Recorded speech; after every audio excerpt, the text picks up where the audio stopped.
It's really nice to be here. Some of you might have met my mother, Debbie Taylor, when she came to a meeting a while back. She did live in Lawrence, but we've moved her up to Greenville to be close to us. So she was a taxpayer in Representative Rankin's district. So it was kind of an interesting crossover. In any case, I moved here in 2012 from Oregon, and Kirk, my colleague in the religion department, Patrick, will remember I was kind of a firecracker when I got here. I've toned it down a little bit, but not too much, you know. But I was actually really delighted to get the job at PC because my maternal grandmother, Winnie, was living over in Monroe, Georgia at the time, and we were very close. And so taking the job at PC meant that I could be close to my grandmother in her final years, and that might be one of the most important things that's happened to me in my life in addition to the job at PC. So I was so grateful. My South Carolina roots go all the way back to the 18th century as far as my mother can trace them to the Low Country. Winnie was from Lake City and my grandfather was from Florence. And so my roots in South Carolina are long and deep, and I am a proud Democrat and liberal and progressive, and we have the right to be here and we have the right to be Democrats. And I think that that's really important to say. My grandmother grew up in a sharecropping family. Granddaddy had a little bit more money. His daddy worked for the railroad.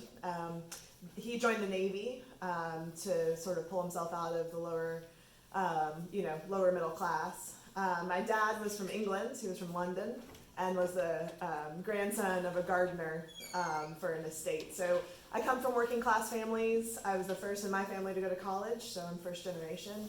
I'm the first person in my family to have an advanced degree. I worked my whole life to get this job at PC.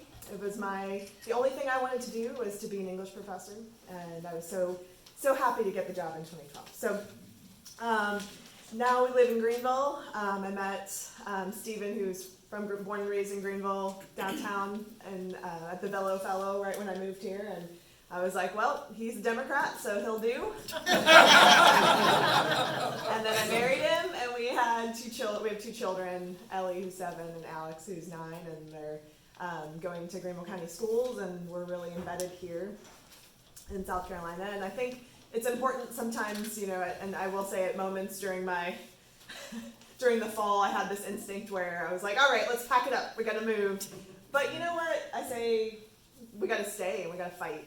Yes. And we got to tell young people that the system can be better. And I think that is the thing that I'm the most concerned about, is that these attacks on the system make it seem like the system can never work for young people, and we have to tell them. We have to tell them we can have a democracy. We have to tell them that we can have First Amendment rights, you know, which is what I was sort of operating under when I wrote my piece. I'll just give a brief background. I don't know if you know what all the details of what happened last fall, but I'll give you a quick rundown. When I worked at PC, I was in the English department, but I also directed, as Booker said, I directed the Women's and Gender Studies program. I think Anne created the program. I could be wrong in psychology, in the late 90s, so I sort of inherited that program. Women's and Gender Studies at Presbyterian College is not a required course. We are not indoctrinating anyone to believe in the equality of genders. Totally optional. You can avoid, students could avoid me, as much as they wanted to at PC. I will say one thing I love about PC is that it actually is very ideologically diverse as a college. And so for all the hooting and hollering the Republicans like to do about standpoint diversity and that we need to have conservative voices on college campuses, well, we do at PC. And PC is a very ecumenical place, both religiously and ideologically. And I think that's a huge resource for a place like Lawrence County, right? And so I think that's one thing that's especially frustrating about the actions that Rankin and McCravy and a couple other folks took. So I was promoted to full professor last year, which means that I advanced through all of the ranks via publications and going to conferences and my teaching. It also means that I should have been protected under what's called academic freedom. So colleges and universities have handbooks, right? And especially private colleges have their own rules and regulations, right, that we all are abiding by. And so I have always followed the rules of the faculty handbook, which lays out our sort of contractual, obligations and understandings. In 2022, when Roe fell, I decided to start writing a newsletter on Substack called Hot Feminism, Letters from South Carolina. Woo! Thank you for reading it and supporting me, I appreciate it. Because I was feeling really helpless and like I wanted to do something for reproductive rights. If you study the history of abortion rights in America, you know that when abortion bans are in place, right, that women die. We know this, it's happened over and over again. We also know that if you want to prevent elective abortion, there are ways to do it, right? There's ways to do it. It's called sex education. It's called birth control. It's called talking about human sexuality, right? So if you want to get on the same page of, preventing elective abortion, there's ways to do it, and abortion bans are not it, right? And so I knew immediately, I knew when Roe fell that women were going to die, and they have died. They have died in this state, they've died in North Carolina, they've died in Georgia, they've died in Texas, right? And so I was motivated to write the newsletter because I knew that lives were on the line, and I knew that I could do something to raise awareness about reproductive rights in the state. And so I started writing the newsletter, and I've been writing it for 3 years, going on 4 years. And I quickly realized I couldn't write about reproductive rights the whole time because it was just, I needed to mix it up. There was a lot more things going on too. So I broadened the scope to write about gender equality, reproductive rights, and to also write about LGBTQ rights and trans rights. And so that was the scope. Under that scope, I've actually already written about Representative Rankin because you'll remember that he was on the Lawrence County Council, at which time the Lawrence County Council approved the donation of public lands to the Upstate Pregnancy Center that they are planning to build that will certainly target women at PC. If you don't know what a crisis pregnancy center is, it's a fake medical clinic run by churches to talk people out of having abortions. To scare them. So, Lawrence County is currently subsidizing that project. In South Carolina, we donate $2 million taxpayer dollars to crisis pregnancy centers around the state. So, that's going on. So I wrote about Rankin because I think that that is not a good use of government money. I also think that it doesn't help women and girls in this county. And so I wrote about it.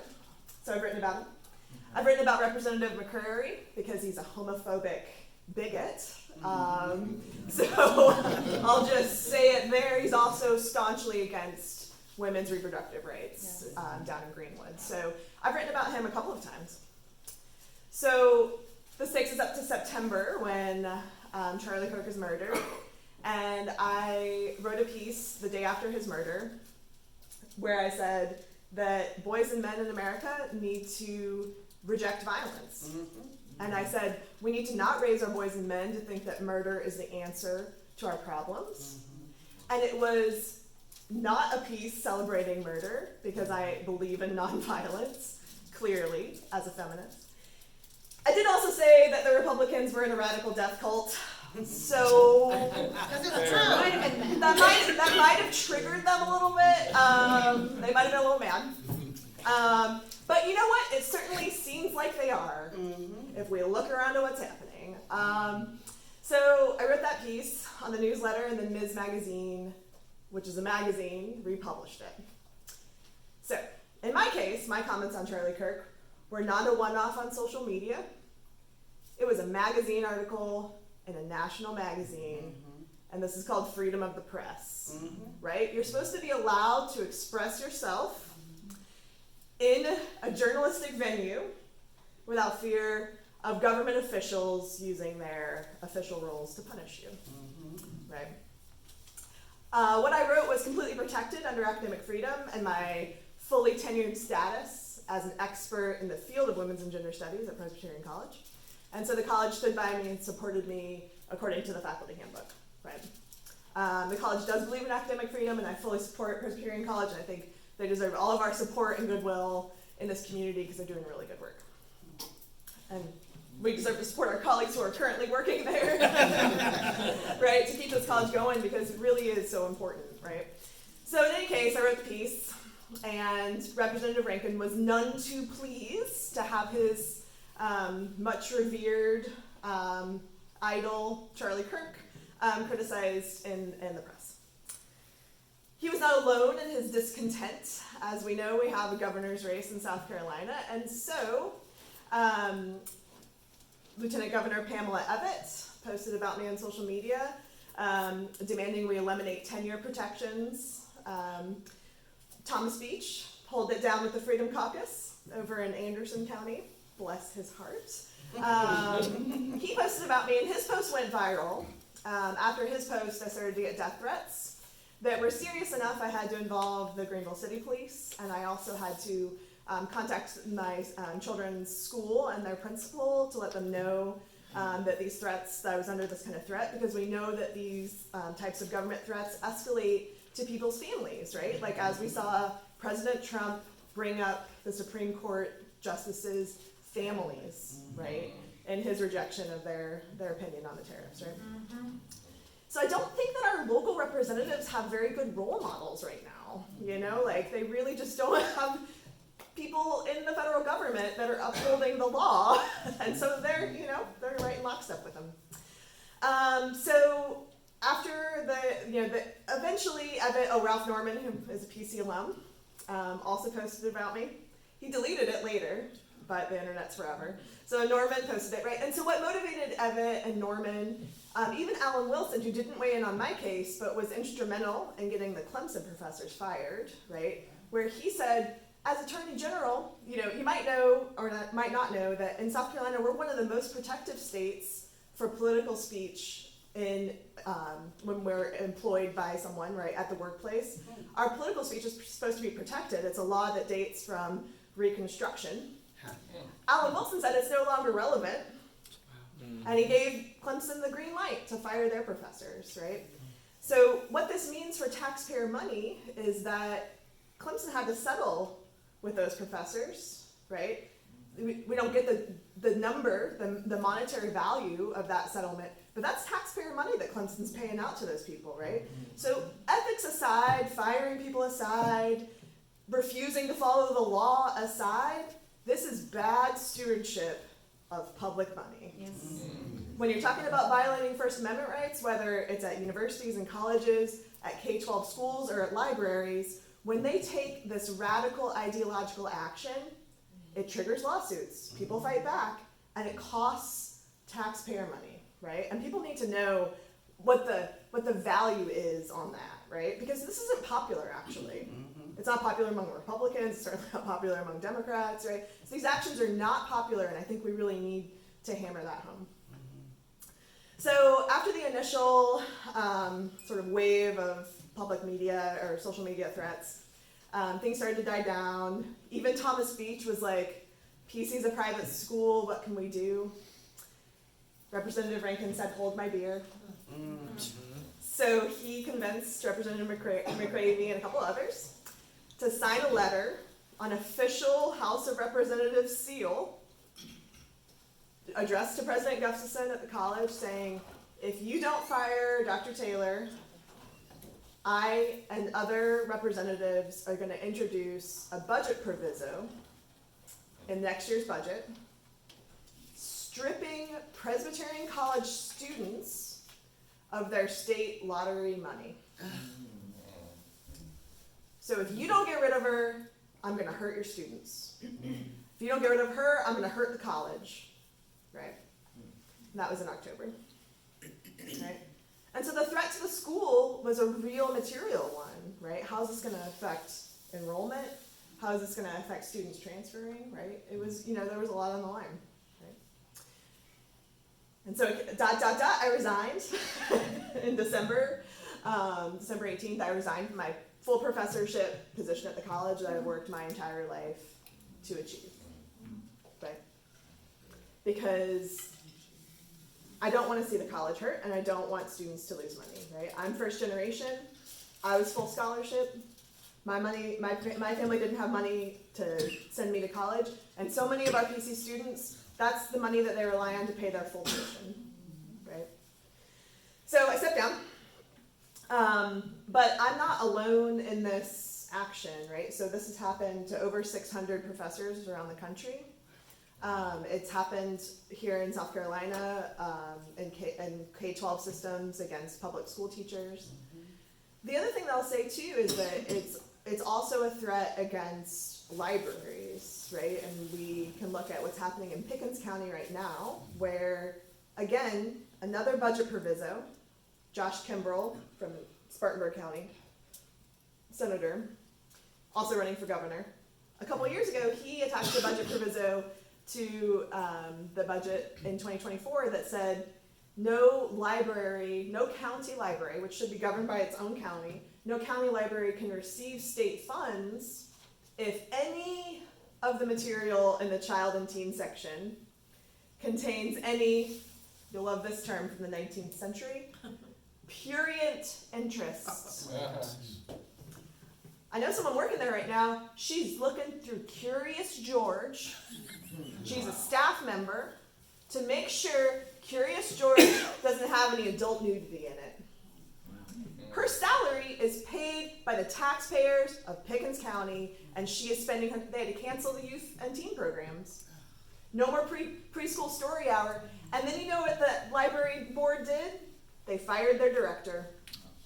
She said, I don't have the staff to review 87,000 materials in this collection for prurient interest. What it is it's a ban on LGBTQ material. That's what it is, right? And because they know the Greenville County Library is already under lawsuits, they're trying to hide under this budget proviso that Senator Kimbrell snuck in, right?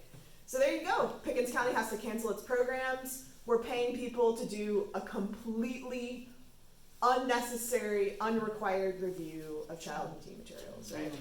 Not to mention, so many problems, right? But it comes down to the First Amendment. Libraries serve everyone. Materials in the library should serve everyone in that community. And if it's not, it's a First Amendment violation, right? Amen. Which is what our librarians know, and they are standing by us, right? So big props to the librarians who are also under fire. So, it's been difficult to live through this and to be targeted by your own state government. I will say that. But I'm not alone in it. I'm also not alone in my community, and I've had so much support, including from you all, and I really appreciate it. So I wanted to leave a little bit of time for questions, if I can answer any questions or encourage anything. We got to get somebody on that Lawrence County District 55 seats because the county council appoints the library board, right? And if it's happening in Pickens County, it's going to happen here, right? So we got to step up. We got to step up and get people running. I know the deadline to file is March 30th. So thanks y'all. Thanks for having me.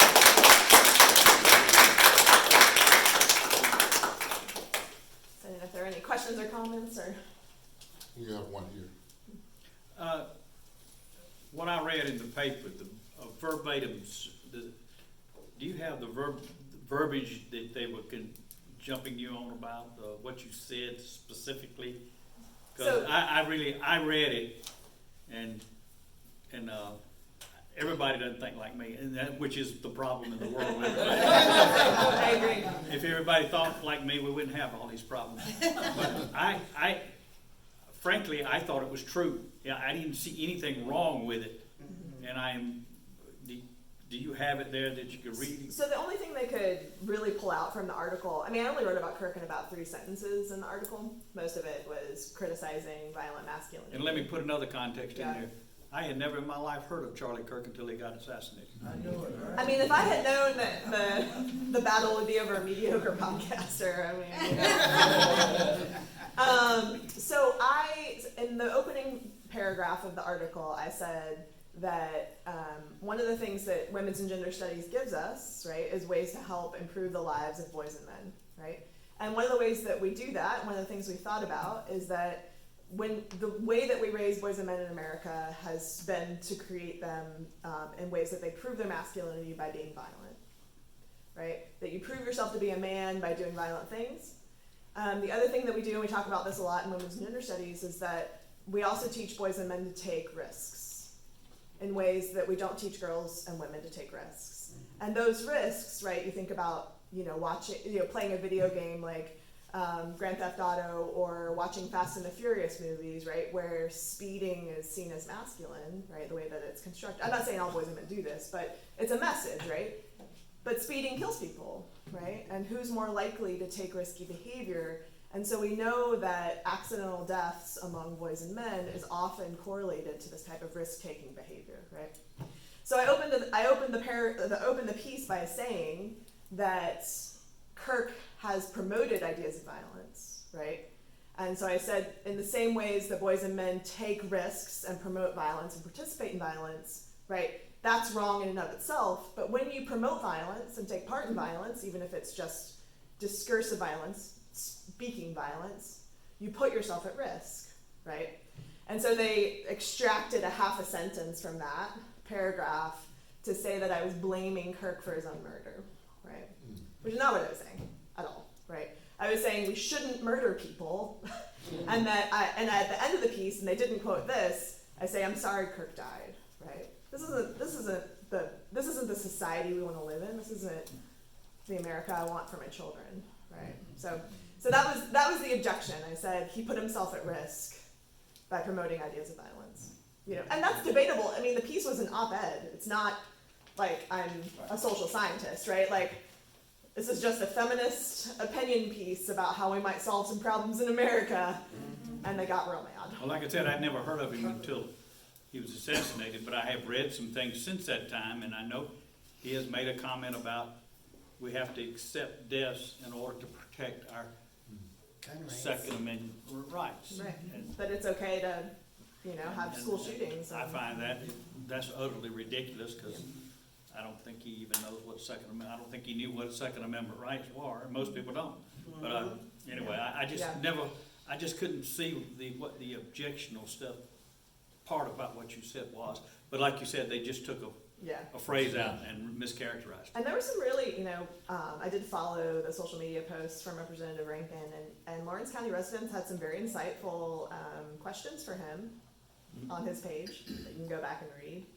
And he would respond by saying, do we want someone teaching at a college who celebrates assassinations, right? Which is another thing called defamation, I think. Yes. And I'll shut up after one more question. I'm not clear, so you did not get dismissed by Presbyterian College? I did not. Okay, well, that's good. That's something that No, we should has support. bothered me, because They deserve all our support. Okay. And anything else. I feel better now. Anything anybody can do to support the college, I would be really grateful for. It's a great school, obviously. So I don't know if you can answer this, and if you can't, that's fine. But you mentioned the word defamation. What's going on with lawsuits, that sort of thing, for their character assassination of you and putting you in this position where you felt you had to resign to protect Presbyterian College? Yeah, I know that there's been a lot of lawsuits. So one thing that's interesting is that public employees have different levels of protection. That's one thing that's interesting in terms of the Clemson cases. And there's a lot of different legal challenges that people have mounted against this. One thing, South Carolina has pretty protective immunity for public officials, but there's limits, limits to everything. Sorry, So- Facebook's one after him. He's getting sorry. Who, really? I didn't hear what you said. Karma. It's getting karma. Karma. I got you. We're hoping. Yeah. Is there any primary challenger on the Republican side? No. Not yet, but there's talk that there may be a primary challenge. It'd probably be more extreme though, which is the problem that we've faced in Lawrence County over the last 2 decades, where it just gets ratcheted more and more extreme. We do Yes. have a Democrat. Yeah. I mean, Tate has my full support. I think, it's, we can do a lot better. I think the thing that is so egregious about this case is that Presbyterian College is a private college, right? We are a private entity. We, you know, we should I would argue all private entities should have the right to operate according to their own internal rules and regulations and contracts, right? So I think that's one piece that makes this unique. I will say that it poses a threat, right? And it goes right in line with, I mean, Rankin is a symptom of a much larger problem. He's obviously working in coordination with the 3 other representatives that signed that letter, right? So I think one thing that's really important is we cannot dismiss Rankin's actions as a one-off of an extremist, right? He's coordinating with the House of Representatives. The Lieutenant Governor Pamela Evett says we need to get rid of tenure, right? What does tenure do? It gives somebody academic freedom protections, right? And so Oklahoma is trying to get rid of it. They just passed an executive order to eliminate tenure in the public colleges in Oklahoma, right? So they're coming for it. And they can pass a law to eliminate tenure at all of South Carolina's public colleges and universities. That's firmly in the purview of the legislative power, right? But those of us in the professoriate have been operating under the assumption that private colleges could not be threatened, that our academic freedom rights and our tenure rights could not be threatened by the legislature. And this is, I think, the first time this has crossed this line that I know of in recent history, right? So what it does is it threatens, right? It doesn't matter, I've been talking to colleagues at Furman who are writing their academic freedom policies, and I said, it doesn't matter if whatever you have in your handbook about academic freedom and tenure, if the legislature says we're going to pull all of your scholarship money from your students, right? You cannot operate under academic freedom rules in that circumstance, right? So it's a shot across the bow, not just at PC, but all of our private colleges, including our more conservative religious colleges, right? And this is where we have to think about holding the line across the board. And if you have Republican or conservative friends, you might want to point out to them, at some point in the future, we could have a Democratic-run legislature. Maybe not while we're all alive, but it could happen. One could imagine that, right? And then in the Democratic legislature, do we come after Bob Jones? Do we come after Erskine? Do we come after North Greenville and we tell them, you can't do what you want to do or we're going to take away your scholarship money? Right? Like, once you change these rules, that affects everybody, right? So this should be a group effort here to hold the line between private colleges and our government, right? This is the line that has existed. This is the line we need to maintain, right? So I'm one piece of the story. This has happened to me. It's happened to my family. But this affects thousands of my colleagues at the private schools across the state. And that's what I'm the most worried about. So, yeah. Just not really a question, but an observation. The person in the state legislature that represents Clinton, Doug Gillum, he lives in Union County. The last redistricting, he had all of Union and half of Clinton. Broad Street East was his, Broad Street West was, at that time, Stuart Jones from Lawrence. I miss him. I never thought I'd say that. But Yeah, they took part of Union County away from him, gave him Union and Clinton. He did not sign the letter no, he didn't. asking for the budget proviso. Right. I would be stunned if he was not asked to sign the letter. Yeah. And it would have been a feather in their cap to get the person who represents the city where the college is located to sign the letter. Doug Gillum is a very good representative. Yeah, I have had this National Guard similar officer, thoughts. Veteran. But who was the third one? McCravy, Rankin? It was McCravy, One other Greenwood person who kind Craig of, Gagnon. yeah, the redistricting And- kind of gave Lawrence County little snippets to Greenwood people over by the lake. Right. So they get the medal in our delegation, Yeah. but I they're don't not think really. Mark Willis signed it, did He he? is not. He did. Which I was like, I oh, thought Mark he Willis did. he did. Yes, he did. He did. Yeah. Yeah. Yeah. So those are the other two. I think, and I hadn't written about Willis or Gagnon before, so I didn't. Yeah. So it seemed a little bit, like I wonder if I'd be curious to know if they knew the whole story. Yeah, Mark is a joiner. Yeah. I don't Yeah. really If the know. wind that blows he the would- other way, Mark will be also there. really, Someone dig might need into to the- give him a Bill of Rights copy. Maybe. Just give him a little Or else refresher. he'll agree with everything you say. You can talk to the residents of his nursing home. I bet them, some of them were part of the greatest generation that saved this country in World War II. They could probably talk to him Yeah, about yeah, democracy. exactly. Like, what are we standing up for? Mark here? told me when he got elected, he would never ever vote for voucher bill. Every time it's come up in the legislature, he's voted for it. So, Bless him. whatever you ask him, he's gonna agree with you. Well, maybe ask him to support the First Amendment. Let's ask him.